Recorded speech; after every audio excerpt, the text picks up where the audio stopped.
Hi there, welcome back. It must be Tuesday. Hope you're having a great day. We sure are. We're having a lot of fun with a lot of cars. And this one's a little bit of a history lesson as well. You've heard me talk about pre-war and post-war and about cars before the Second World War and cars after. The car we're going to talk about today is a perfect example of what went on in Europe, especially in Great Britain, around the Second World War.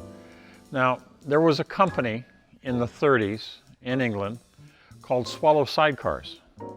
And Swallow Sidecars manufactured, as you might expect, sidecars for motorcycles. That was an industry unto itself.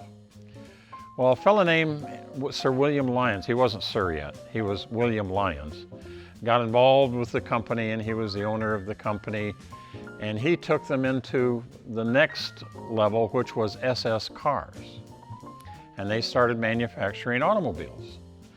The most famous of those pre-war SS cars was the SS100, and that was a sports car.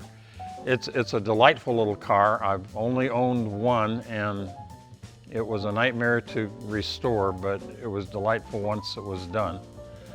But the SS100 did not survive through the Second World War. Guess why?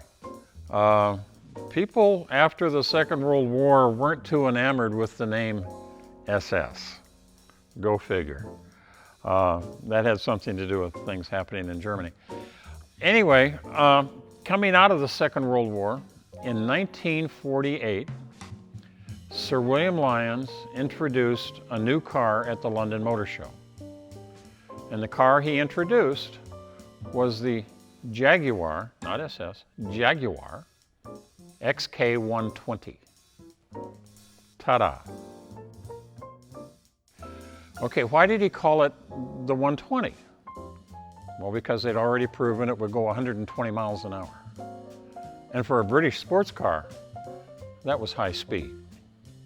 Now, they made it in 3 different body styles. They made an OTS, which is, why they like acronyms so much, I don't know. The OTS is open 2-seater, okay? Then you had a fixed head coupe, which means it was a coupe. And then you had a drop head coupe, which meant that the convertible top came down and stacked up back here. This is a roadster, or an open 2-seater. The top disappears behind the seats. So, 1953, Earl's Court Motor Show, London Motor Show, 180 horsepower twin cam 6-cylinder with twin SU carburetors. Oh my goodness, did it take over the show. It was the highlight of everything, and every magazine and every automotive magazine wrote about it, and it took off like wildfire. They estimate that they built around 12,000 120s. And of those, about 3,000 of them came to the United States. And now they estimate that there's only about 1,000 of those that are left. That's unfortunate. This is a great car to preserve. It's a great car to own. I actually have a lot of history with this particular car. About 30 years ago, when Mark Trimble and I were making a deal on me taking over the auction, he and I got together one morning, and he says, "What are you doing today?" I said, "Nothing particular." He says, "Would you mind going to pick up my Jag?" I said, "Glad to. Where is it?" "Over by St. Louis. Glenn Bopp has it. He just finished painting it." Okay.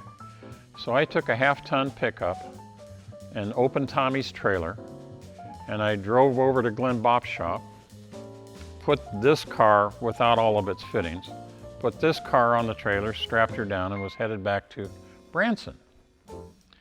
Came up to the first stoplight coming downhill, hit the brakes, went right through the stoplight, right through the intersection, cars honking at me from both sides.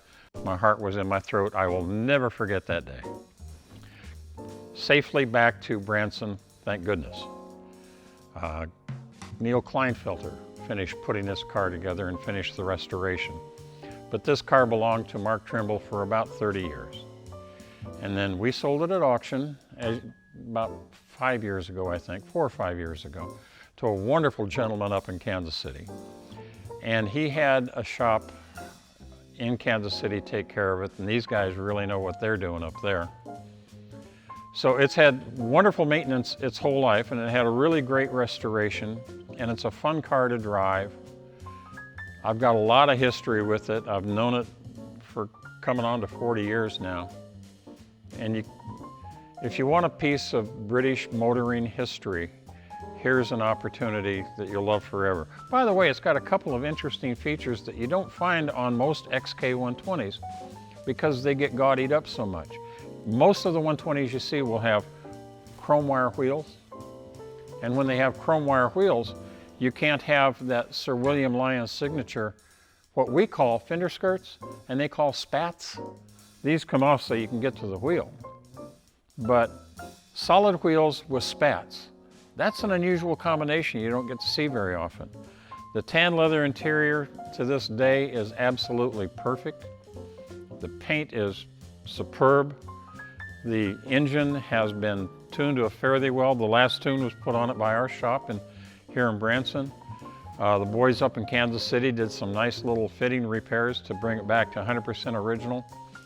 There's not much more you could ask for in an XK120. And April 20th, 21st, you'd have the opportunity to buy this one because it's going to be in the auction again. So, what a car. Hope to see you soon. Take care.